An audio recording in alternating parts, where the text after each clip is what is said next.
खुदकुशी। मेरी बेटी भागी तब मुझे महसूस हुआ। मेरी नज़रें पंखे की ओर थी।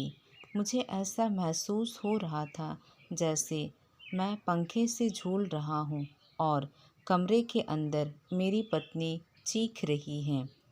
धीरे धीरे उस चीख दूर होती जा रही थी।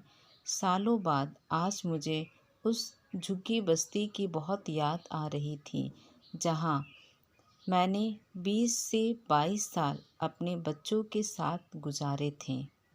मेरे पड़ोसी साथी चमनलाल की धुंधली तस्वीर आंखों के सामने घूम रही थी। वह मेरी खोली के ठीक सामने आकर रहने लगा था। उसी दिन से मेरा सच्चा यार बन गया था। उसके छोटे बड़े कई बच्चे थे। समय का पंछी तेजी से पंख फैलाए उड़ता जा रहा था। देखते ही देखते बच्चे बड़े हो गए।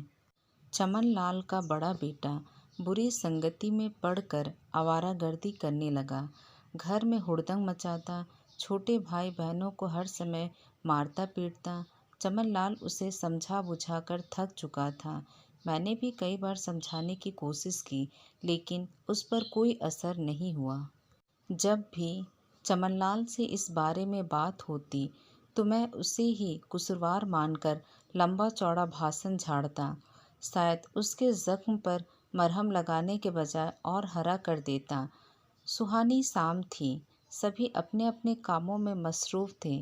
तभी पता चला कि चमनलाल की बेटी अपने मोहल्ले के एक लड़के के साथ भाग गई।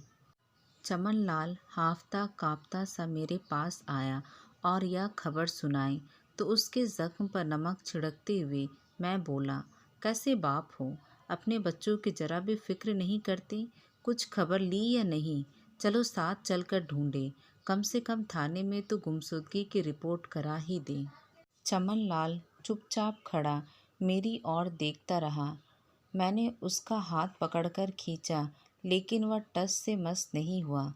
मैंने अपनी पत्नी से जब यह कहा तो वह रोनी सूरत बनाकर बोली, गरीब अपनी बेटी के हाथों में मेहंदी लगाए या उसके अरमानों की आरती उठाए। मैं अपनी पत्नी का मुंह देखता रह गया, कुछ बोल नहीं पाया। जंगल की आग की तरह यह खबर फैल गई। लोग तरह तरह के लांछन लगाने लगे। जिसके मुंह में दांत भी नहीं थे वह भी अफवाहें उड़ाने और चमनलाल को बदनाम करने के मज़ा लूट रहा था। किसी ने भी एक गरीब लाचार बाप के दर्द को समझने की कोशिश नहीं की। किसी ने आकर हमदर्दी के दो शब्द नहीं बोले। चमनलाल अंदर ही अंदर टूट गया था। उसने चिंताओं के समुंदर से निकालने के लिए शराब पीना शुरू कर दिया। गम कम होने के बजाय और बढ़ता गया। घर की सुख शांति छिन गई। रोज शाम को वह नशे की हालत में घर आता और घर से चीख पुकार, गाली गलौज, लड़ाई झगड़ा शुरू हो जाता। चमनलाल जैसा हंसमुख आदमी अब पत्नी को पीटने भी लगा था। वह गंदी गंदी गालियां भी बकता था। इधर मिल में हड़ताल हो गई थी। दूसरे मजदूरों के साथ साथ चमनलाल की गृहस्थी का पत्ता धीरे धीरे पीले होने लगा था। आधी रात को चमनलाल ने मेरा दरवाज़ा खटखटाया। मेरे बच्चे सो रहे थे। मैंने दरवाज़ा खोला और चमनलाल को बदहवास देखा तो घबरा गया। क्या बात है चमनलाल? मैंने हैरानी से पूछा। चमनलाल उस वक्त बिल्कुल भी नशे में नहीं था। वह रोनी सूरत बनाकर बोला, मेरा बड़ा बेटा दूसरी जात की लड़की को ब्याह लाया है और उसे इसी घर में रखना चाहता है, लेकिन मैं इसे इस घर में नहीं रहने दे सकता। मैंने कहा, उसे कहा नहीं कि दूसरी जगह लेकर रखें? नहीं, वह इसी घर में रखना चाहता है। मेरी उससे बहुत देर तक तू मैं हो चुकी है, चमनलाल बोला।